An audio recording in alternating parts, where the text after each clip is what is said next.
Morning, RG. Good morning, Mike. Yeah, How are you? Good. It's good to see you after such a long time. Well, quite a while. It has been. It has been. Yeah, so we finally get to do this. So, kumusta so far? How have you been?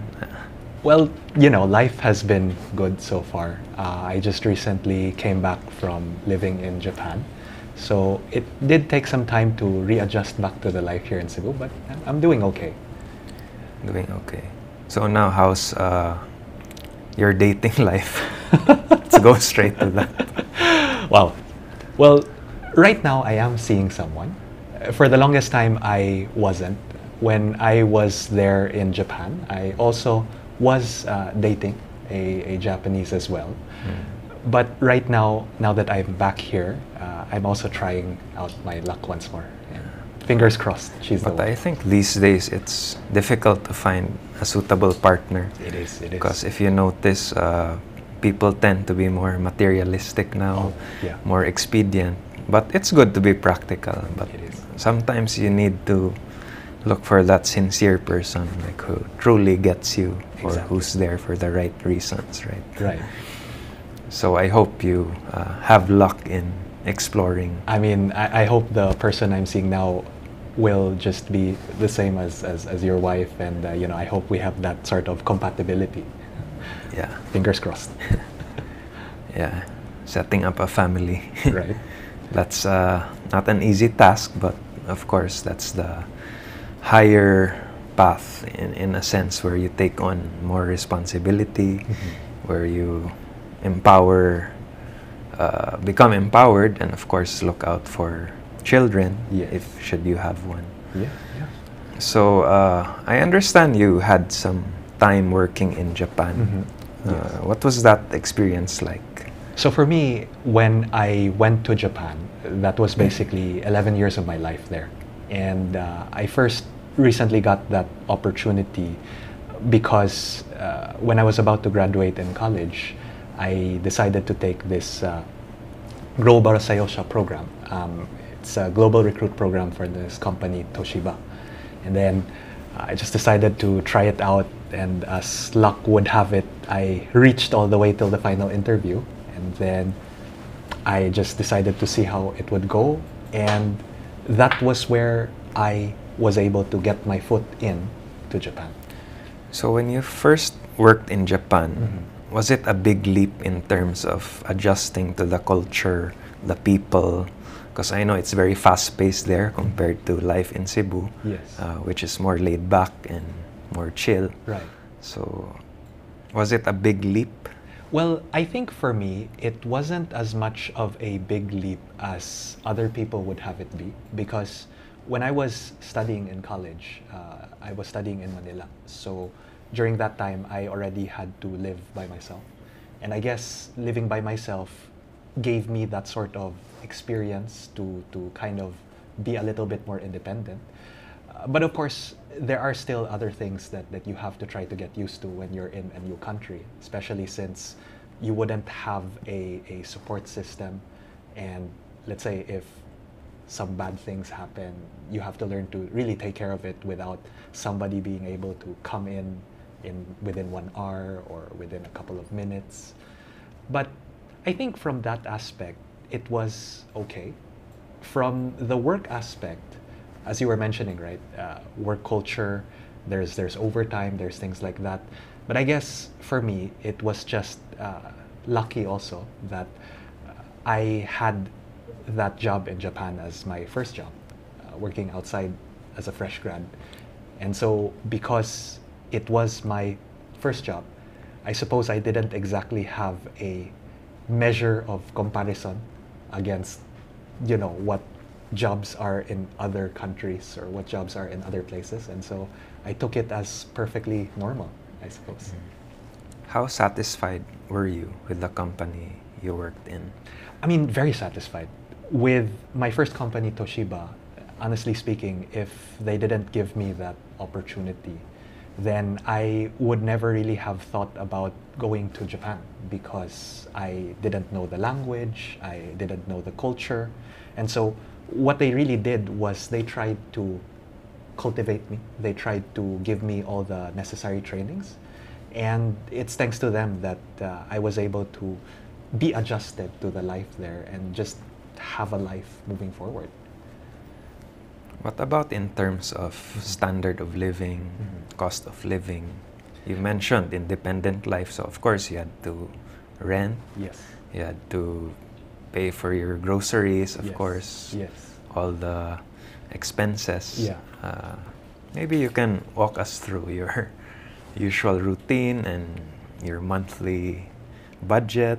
Right, and right. so forth. Maybe as a guide if ever someone out there might want to embark in a similar journey. In that journey. I mean, to be honest, for me, I think learning how to manage my expenses was really a work in progress, because there would be times where I would say that I'd want to save up, let's say 50% of my salary, but because of temptations, because of wanting to eat good food, because of wanting to travel, because of wanting to do things like that, it always ends up below what I had initially planned for. So throughout the years, what I tried to do was I tried to find ways to really make the most accurate and the best possible kind of estimate for my budget. And with me, the situation was that I was always sending a remittance to my family back here in Cebu. So that was basically like 50% of the salary that I would get. And for the remaining 50%, what I would try to do is I try to have 25% be allotted for the living expenses, and then the other 20% basically for the food, and the remaining 5% would be for things, savings or enjoyment, Enjoyment. you will. So during that time, as you said, Mike, I did realize that I was kind of living from paycheck to paycheck, in the sense that I wouldn't really have savings, in the sense that I would send 50% of the money back home for my parents to use. But later on, as I got more used to the life there, and I learned that I could be able to save more on my food expenses by cooking. I could be able to save more in terms of the living expenses by transferring to a condo that is a little bit far from the city. And so thanks to that, that was where I got to start saving up a little bit. How long did it take for you to fully adjust in Japan? I know you had to learn the language. In fact, now you're an interpreter and you teach Japanese. How long did it take to fully adjust? Well, for me, honestly speaking, there was actually a clause or a condition that Toshiba gave to its global recruits, where in the first year of transferring to Japan, I would have to take this exam called a JLPT. It means Japanese Language Proficiency Test. And there are different levels in that JLPT. N5 is the lowest, N1 is the highest. So their expectation was, after 1 year of us training you, of us letting you work here and work in an actual office, you would take the N2, which is the second level to the highest, and then you need to pass. So I think that was the huge pressure test, if you will, that sort of enabled me to adjust to the language within 1 year. But of course, right after that exam had finished, I still needed to master speaking on a more negotiation type of level, to really try to make use of the language, not just from a textbook perspective, but also on how to close deals or on how to get the customer to say yes. And so I think that took a little bit longer, say for instance, another 2 years. And then eventually, after a couple of years passed, I decided to take the highest level of certification, which was the N1, and luckily I passed. So I guess that was the language journey for me as well. But delving into the earlier roots, was this always something you wanted to do? Was because what was your course when in college? My course was Management Information Systems. So that was basically half of programming and half of management. So for me, honestly speaking, I never really had the mindset or the goal to work in Japan for the first part, and secondly, for the job there, which was supply chain management. And for me, in my life back then, it was either I was going to be a programmer to follow in the footsteps of my course, or I would be a, well, pilot, a commercial pilot, since that was also the dream of my father, who unfortunately couldn't materialize it. Did you go through flying lessons? I tried to apply for a scholarship. I believe Philippine Airlines and Cebu Pacific still offer that kind of thing where you study now and pay later to them. And so what happens is you study with them, and then after you graduate, you get immediately employed in their company as a pilot, as a first officer. And from there, you work your way to paying the debt, and eventually you become a full-fledged employee there. And so I tried to apply for it. I was given the opportunity to be able to enter into a scholarship, but during that time, that was also when the Toshiba opportunity came out. So after weighing my options and thinking, do I continue to study, or do I start working, earning money, and supporting my family? And that's where the decision came that I should just probably start working, because I wanted to become useful or relevant to help my family out. How supportive were your parents with the leap to Japan? I mean, honestly speaking, they were very supportive. And of course, being the only son, it was a little bit difficult for my mom especially. Because you're an only child, diba? And yes. They're getting old also, so maybe Exactly. there's that sentiment. Exactly. And of course, as parents, and I'm sure since you're a parent right now, you can relate, there are always, I suppose, certain worries that a parent might have for his child, especially if they're okay, they're eating right, are they healthy, are they being the best that they can be there. And I think for my mom, as well as my dad, that was one of the things that really weighed in their minds. But eventually, after a couple of years passed, they grew to accept the situation, and that's how I suppose I was able to live there for so long. So both of them were in full support early on? Yeah, they were on board. Of course, they would check in from time to time. So they flew to you and they paid you visits? They have. We always try to have a tradition where once a year, either they would fly to Japan or I would fly back here just to check in on them, see how they were doing. And I think that it was through those sort of visits, as well as through phone calls or Skype calls, that we sort of established a rapport of them not having to worry, and just being all right with the whole situation. So your time in Japan, you worked for how many companies? So Toshiba was my first company, and then I followed up with a company, Johnson & Johnson.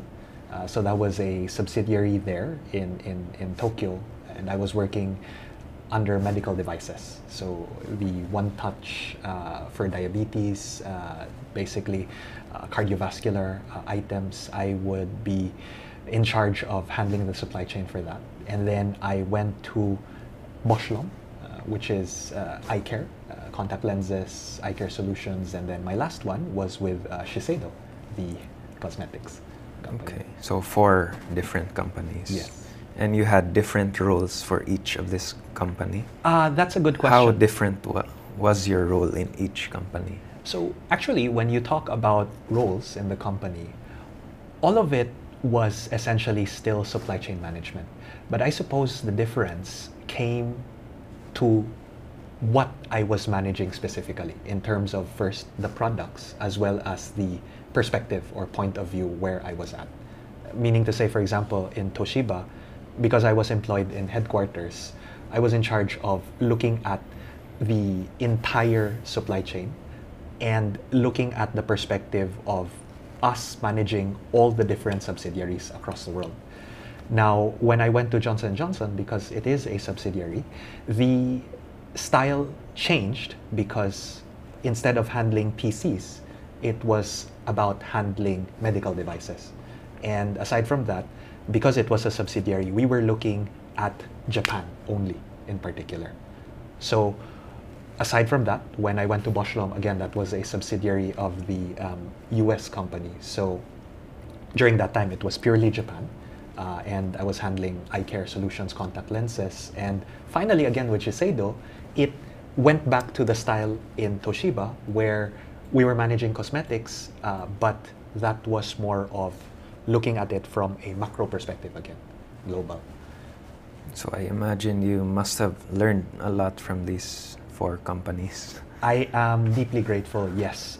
Toshiba gave me the opportunity to learn the language and of course real world experience about getting my hands dirty with really talking to suppliers, talking to distributors and of course to the subsidiaries themselves. With Bosch Lom, Johnson & Johnson and Shiseido, they also gave me that opportunity to really see how I could be able to further expand the things that I already knew and the experiences that I had. So truly. So what were some positive learnings you got and some disappointments? Your best times and worst times during your whole time working in Japan? I mean, that's a good question. I, honestly speaking, for the most part, really enjoyed my stay in Japan because, again, I just felt that everyone, that was my colleagues, the community that I was with there, they were very supportive to really let me adjust to the lifestyle there and give me or cut me some slack when I needed it. But of course, there are disappointments or there are times where it becomes really hard. And for me, especially in the first few years of my living there, one of the most difficult things for me was to really get my message across to the person I was talking to, especially since for us, speaking in English or speaking in Tagalog or Bisaya is so much easier compared to speaking, let's say, Chinese or compared to speaking, let's say, Japanese. So there would be things that I would like to say, but I always get stunted or I always stop myself because I don't really know how to say it in a proper way or in the right way. And so in the end, I blurt out something that is like what a preschooler or what a grade schooler would say. And for me, it's frustrating because we can think already in a way that is of a professional level, but for us to have to lower ourselves just to match with the language is, again, truly one of the things that really made me frustrated. But I guess it was also because of this frustration that I would try to build myself up, really force myself to learn the language every day through language exchange, through talking with people in a coffee shop, and really just forcing myself to get to the point where in my brain I do not need to convert the English into Japanese and Japanese just flows out. So you had to work through that barrier, that gap, Yes. culturally, Yes. language-wise. It was a challenge, but again, everyone was supportive in that aspect.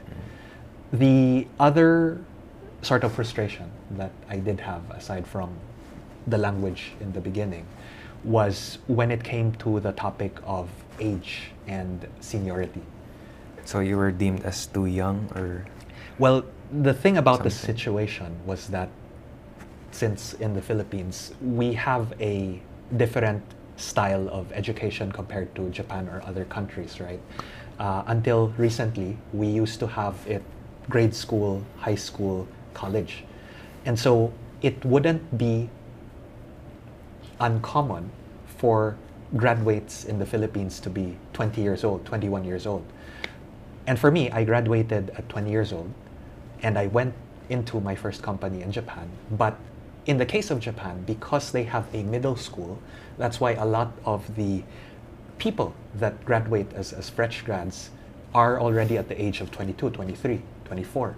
And so, of course, having that sort of disparity, as well as having to deal with people or my managers or senior managers that were 50, 60, maybe sometimes even 65, it was hard in the beginning to really try to get my point across when they would try to look at me in the perspective of me being not yet mature, or not yet having that enough experience So there's that extra challenge yes, to back up my because claim. of their perceptions of you.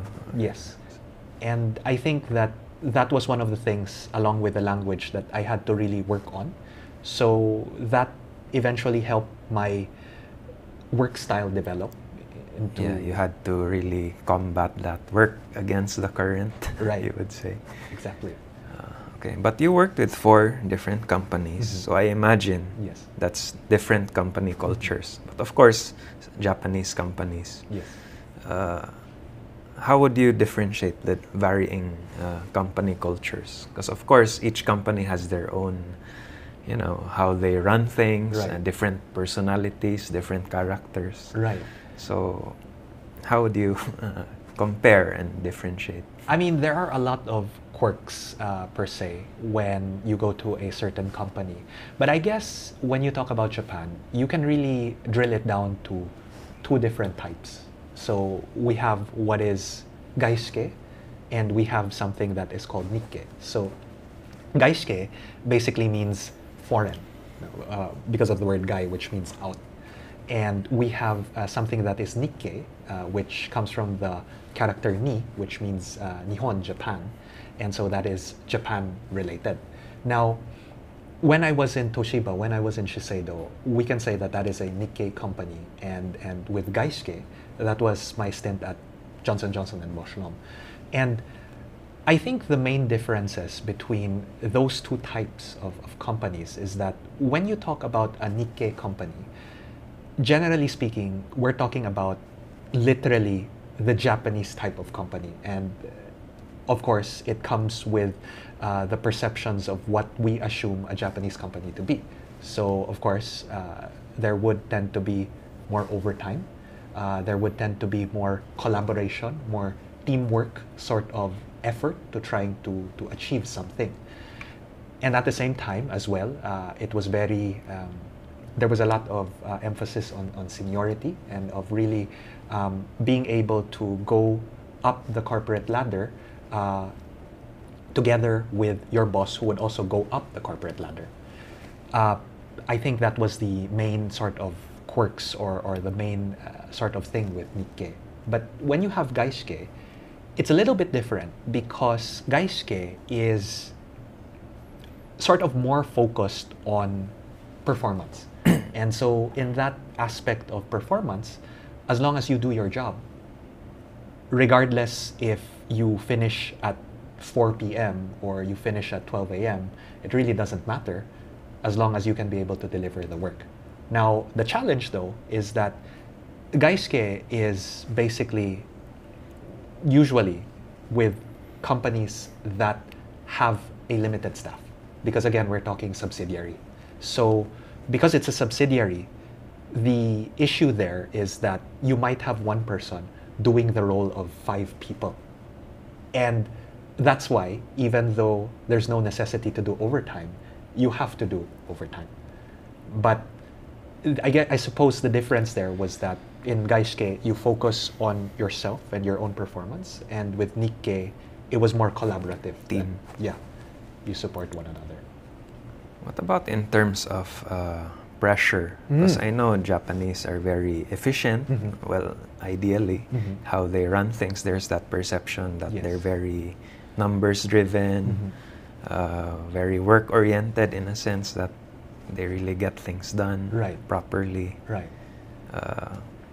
What's your take on I think- pressures? And also work-life balance in terms of socials. Are you able to socialize with your workmates, or was it purely just the work? Or well, first of all, to your first question regarding the efficiencies and things like that, I really appreciated the fact that they love to work. And I think that that is something that we as Filipinos as well should really try to emulate, because at the end of the day, when there is work and when we find the joy in doing work, then life becomes so much easier. As they say, when you love your work, then everything else will follow. And so for me, I think that that was one of the things that really motivated me to do my best every day. In terms of their belief system that things had to be very numbers driven, things had to be very accurate in that aspect, it's actually interesting that you mentioned that, because I think one of the things that I realized in Japan was that it's more about the journey toward finding, let's say, the answer or the result of the project rather than the actual result itself.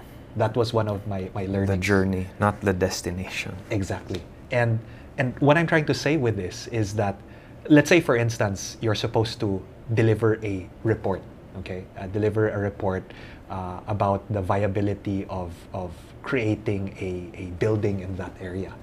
And normally speaking, let's say if it was another company or if it was another country, the goal would be just to be able to have the building there. And if the building is done, if it's done with the construction and everything, it's up and running, that's good. You've done a good job. But in Japan, of course, the result itself is important, but the journey or the research that is done in order to reach to that point is also equally as important. So you need to do this type of thing. You need to basically do an advanced consultation with this kind of person. And in Japan, there's actually a very important concept that they call as horenso. So horenso, the Japanese word for horenso actually means spinach, but horenso is an acronym that the Japanese use to indicate three things. There is hokoku, rennaku, and sodan.